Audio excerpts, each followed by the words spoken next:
Hey, welcome back. So in the last video, I tried to speed up my tests by switching over to Chrome headless. And while it is preferable to use a headless browser, and especially Chrome headless browser, it did not lead to any really tangible speed or performance gains.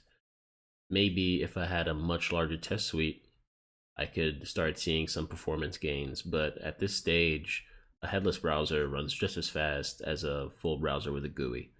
So while I will continue using headless because running the test headlessly allows me to basically do other things on my computer without having to physically spin up the browser.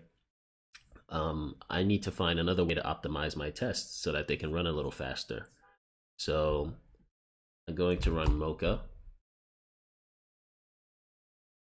and it spins up my browser. It runs through the tests.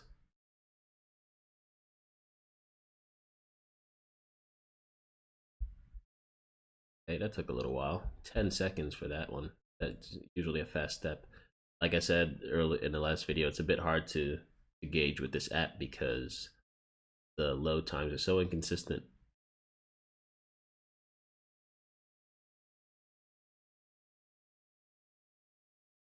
All right. Last test. All right, that took 35 seconds. Now, one other way that we can speed these tests up is by not running these sequentially in order, but just running them at the same time. How can we do that? One way of doing it would be to say Mocha test and library.test.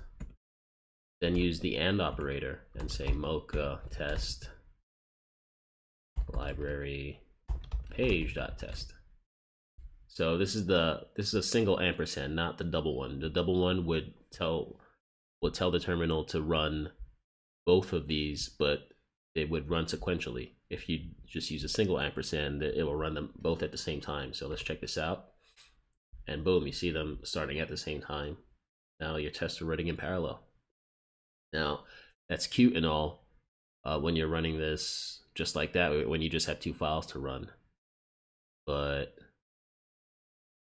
let's say I wanted to make this like a real thing. So by the way, the first test here, was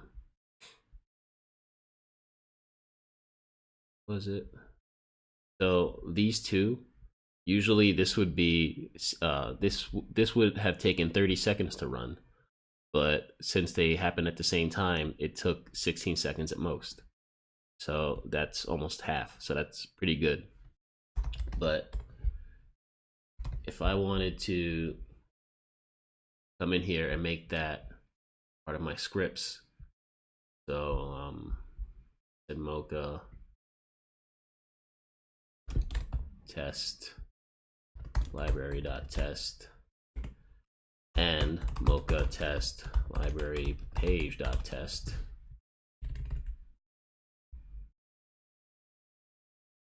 I could then say npm test, and it will, wait, test fail. What happened? Oh, sorry, typo. Library page.test. With this, and then if I said npm test, it would kick off these tests in parallel. Now that's cool, but what if now, let me copy and paste. Now I have more files.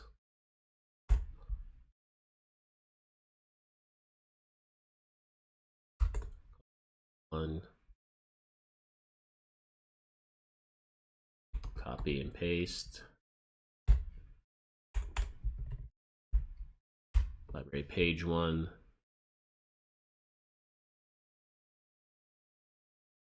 Do one more.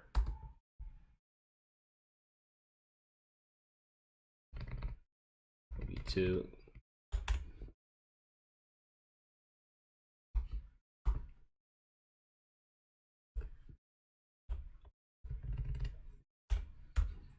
Okay, so now I have 6 files here. If I want to run all these at the same time using this method, then I have to type n. Now, that's not convenient or practical. I could use something like gulp or grunt, or I don't know what else, like a task runner, to do this and configure my tests to run via the task runner, and it could possibly pipe all these into their own, like just separately, and then run them all at the same time. But that takes quite a bit of configuration. It's a bit annoying. Maybe I don't want to use a task runner. So what would another solution be? Well, I want to, just as a measure of how long this takes, I'm going to run Mocha and see how long this takes now with my 6 files. Right. But basically, Mocha itself, while being a cool little test runner and a very popular, it does not support parallel testing out of the box.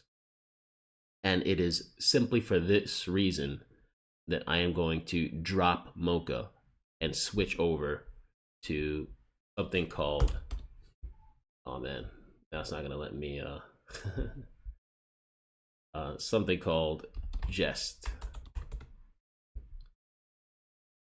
And Jest is so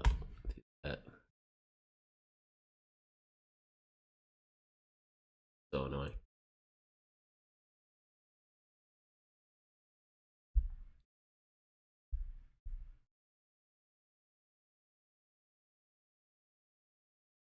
Okay, Jest is another testing framework, basically.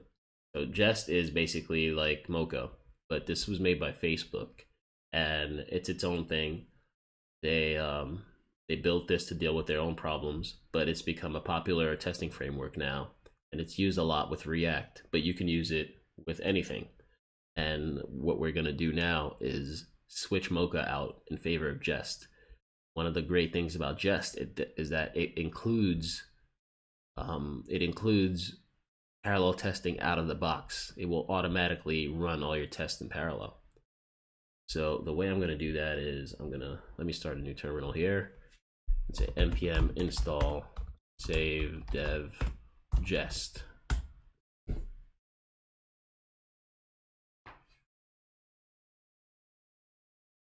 And let me check if Mocha's done. Mocha's done. Those 18 tests, they passed, and it took 2 minutes to run those tests. Now we're gonna see how long this would take with Jest instead. Is Jest installed yet? Now it's installed, and it's in my package. So with Jest, I need to change a few things here. The describe function here that I'm using from Selenium's testing framework. So I'm going to stub this out, comment this out, and just set timeout.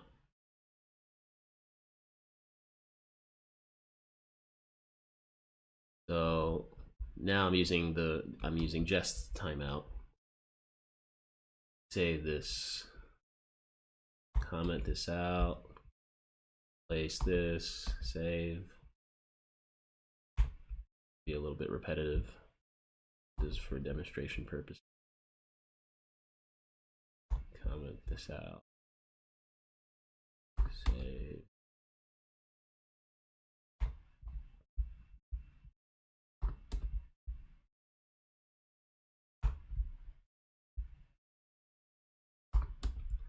All right, so they're all ready for prime time. And so the last thing I'm going to need to change is that Jest will require, in order to run through these, that each of these returns the expectation. So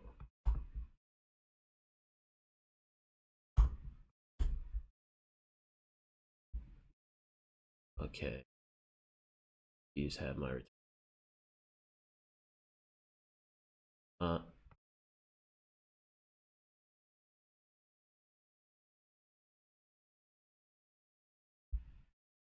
boom, save,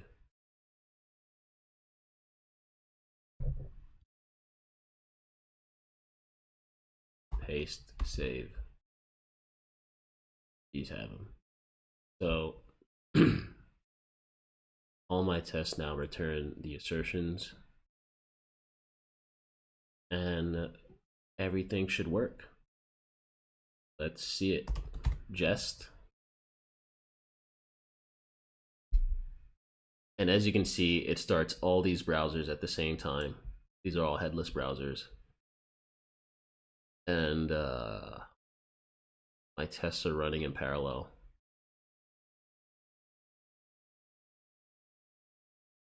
And they're not failing, which is great.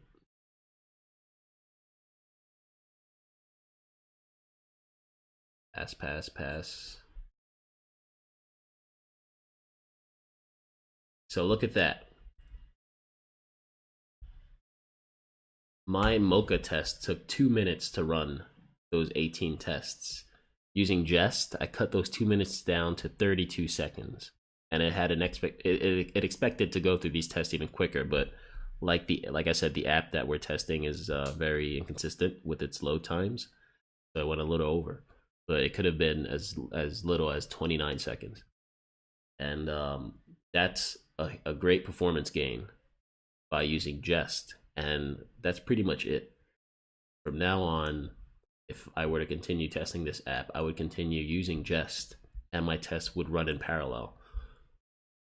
This also helps to explain why having tests that are isolated and atomic, very modular, is very important, because from the beginning, our tests, the way that I built the page objects and everything, and then the way that I ran these tests with the setup and the teardown after each test, means that each of these happens on its own, and we're really testing that specific functionality independently of anything else. And that makes our tests modular, and it makes it possible to do things like run them in any order that we want, and in parallel.